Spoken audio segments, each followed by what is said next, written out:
Bismillahirrohmanirrohim. Assalamualaikum warahmatullahi wabarakatuh.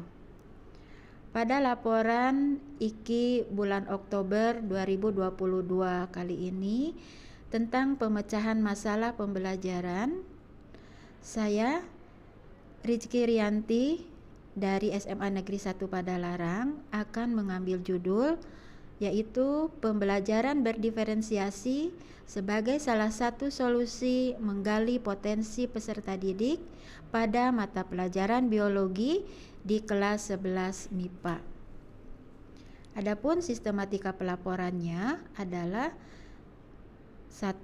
Deskripsi permasalahan, 2. Akar permasalahan, 3. Alternatif solusi, dan 4. Hasil pemecahan masalah.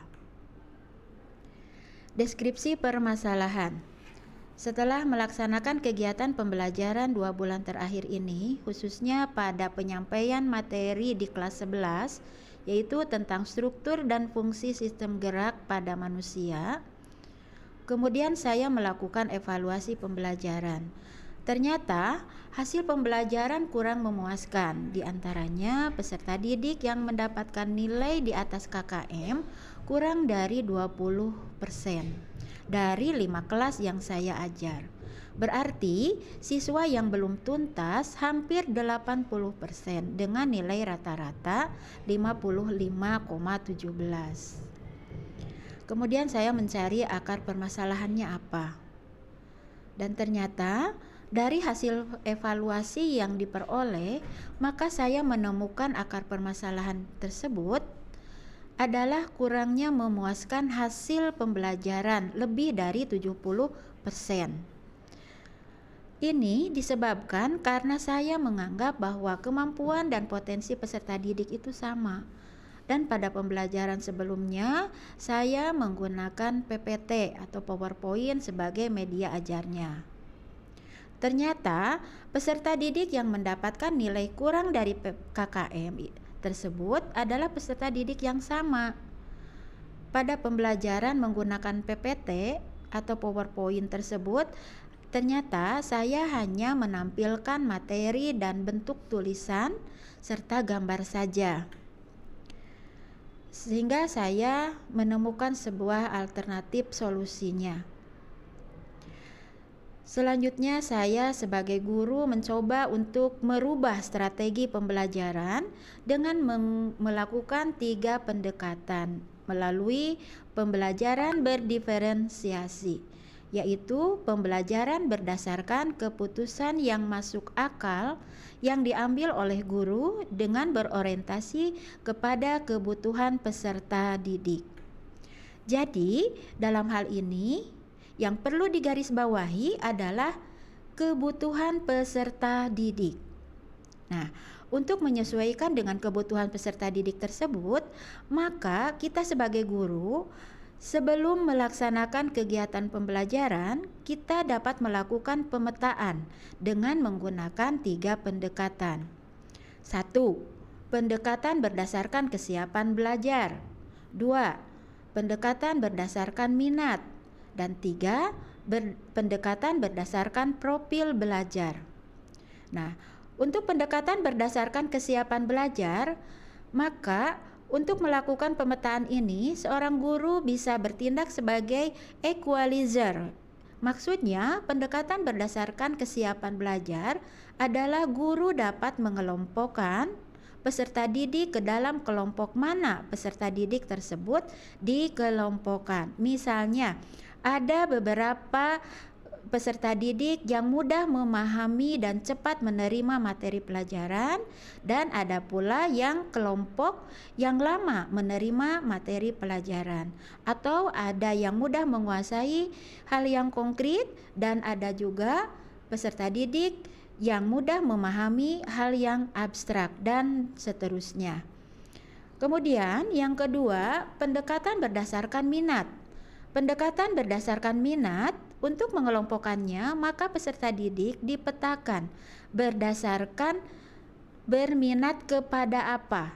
Ada yang minat terhadap sains, olahraga, seni, keterampilan, dan prakarya. Dan yang ketiga, pendekatan berdasarkan profil belajar. Pendekatan berdasarkan profil belajar, pada pendekatan ini banyak sekali hal yang harus diperhatikan dan dipertimbangkan seperti tempat tinggal, budaya, karakter belajar daripada peserta didik. Selama ini kita mengenal ada 3 karakter belajar seperti audio, visual, dan kinestetik.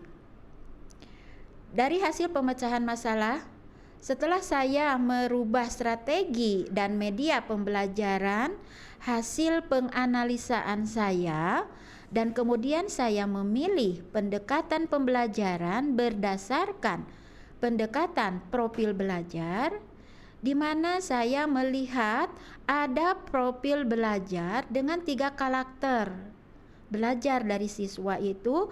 Ada siswa yang karakter belajarnya audio, ada yang visual, dan kinestetik.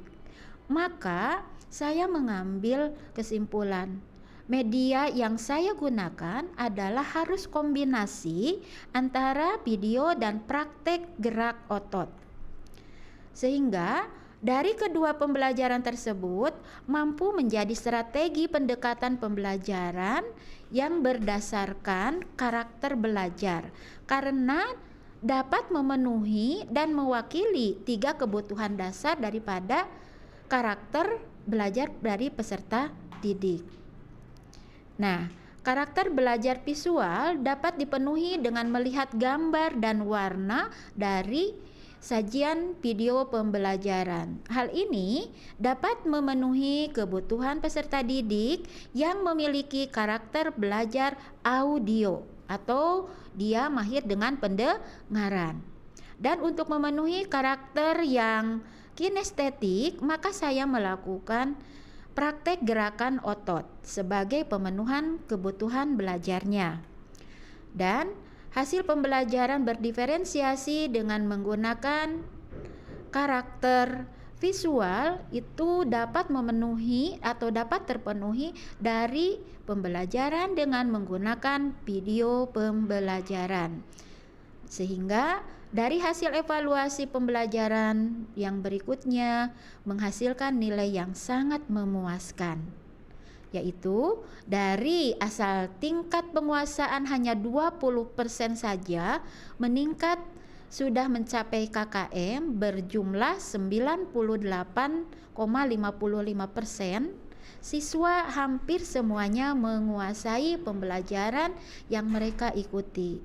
Dan dari 5 kelas yang saya ajar, hanya 3 orang yang mengalami permasalahan, dan saya mendapatkan nilai rata-rata dari semuanya adalah 80.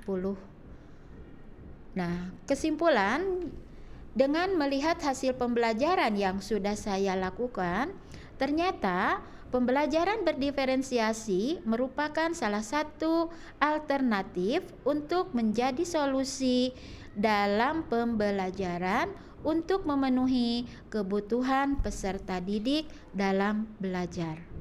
Demikian video pemecahan permasalahan kali ini yang bisa saya sampaikan.